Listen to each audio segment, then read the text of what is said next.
MikiCast par Jennifer Mounaboro, le podcast dédié aux maladies inflammatoires chroniques de l'intestin. Bonjour à tous, dans cet épisode, Laure Guillet, infirmière coordinatrice à l'Institut des Miki, est avec nous pour parler de la coordination patient. Bonjour. Bonjour. Qu'est-ce qu'une coordination patiente ? Alors, qu'est-ce que c'est d'être coordinatrice ? Alors, c'est beaucoup de choses. Je dirais qu'en premier, c'est avant tout faire le lien entre le patient et le médecin qui le prend en charge. On va avoir beaucoup de missions différentes qui vont graviter autour du patient et notre objectif premier, c'est donc d'organiser le parcours de soins, on va dire. Quel est votre rôle ? Alors mon rôle, donc, comme je l'ai dit, on a plusieurs missions. Dans un premier temps, on va gérer les urgences donc des patients. Comme c'est une maladie chronique, donc on va avoir des moments où on est bien et des moments où on n'est pas bien, c'est par cycle. Et donc on va avoir pour mission de repérer les moments de crise et pouvoir gérer à temps et voire même anticiper ces crises-là.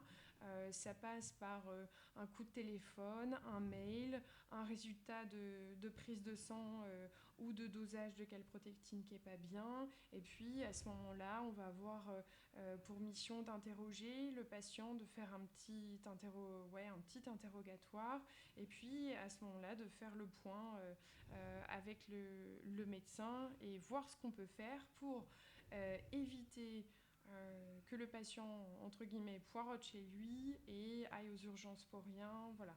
Essayer de raccourcir ce temps-là et d'être le plus réactif possible.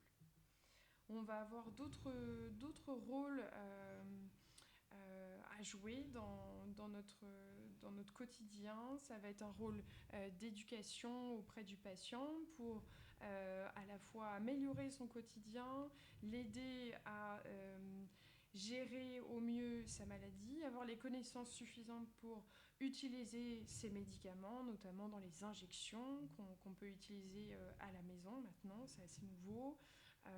Et puis on va avoir d'autres rôles qui font plus partie du service. On va avoir un lien avec la recherche clinique quand les patients font partie d'essais thérapeutiques. On va avoir aussi un rôle lorsque le patient qui est encore mineur par moment vient d'un service de pédiatrie et arrive dans un service adulte parce qu'il a 17-18 ans et donc découvre une autre façon d'être pris en charge. Là, on va avoir ce rôle-là d'accompagner à la fois le patient, les parents si besoin, lui expliquer différentes personnes qui vont graviter autour de lui et comment on s'organise dans un service adulte. Ok. Quels sont les enjeux ? Alors, il y a beaucoup de choses. Les enjeux, alors j'espère pouvoir répondre bien à la question, c'est vraiment améliorer la qualité de vie du patient, anticiper, comme je vous l'ai dit, les urgences, les poussées.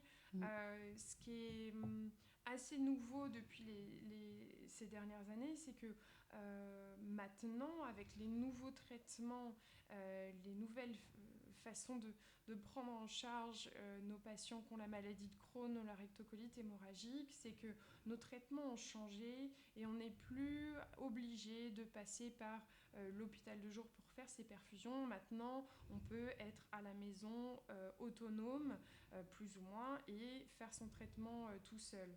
Le truc, c'est que derrière, il y a besoin d'avoir quand même une surveillance particulière et quand même continuer à être suivi par son gastro-entérologue pour voir si tout va bien. Et donc, et c'est pour ça que la coordination a commencé à exister, c'était surtout pour faire le lien avec le patient qui est chez lui.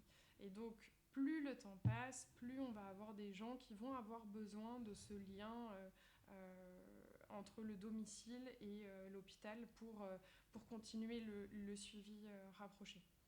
Oui, c'est important. Comment voyez-vous l'avenir de la coordination ? Alors, comme je vous l'ai dit, plus le temps passe, plus on va avoir des patients et des choses à faire.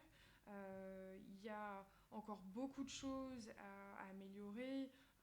On aimerait bien évidemment être plus nombreuses, plus disponibles pour être à l'écoute du patient, développer nos ateliers d'éducation thérapeutique.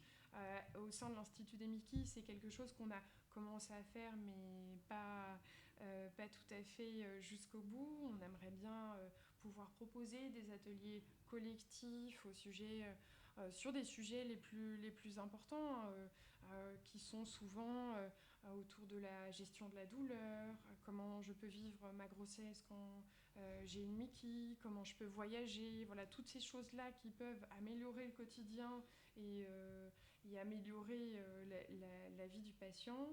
Et puis, il y a maintenant un nouveau métier qui existe quand même depuis quelques années, une spécialité en plus, je dirais, du métier d'infirmier, c'est l'infirmière de pratique avancée qu'on appelle IPA, et maintenant qui est un nouveau métier qui se greffe à nous et qui ressemble au départ un petit peu à ce qu'on fait, mais c'est une infirmière qui a un master et qui a 2 ans, donc 2 ans de plus d'études que nous, et qui va être capable et qui va avoir l'autorisation de recevoir en consultation le patient et pouvoir prescrire et gérer des urgences, continuer un suivi entre des consultations médicales et pouvoir un petit peu étoffer ce suivi.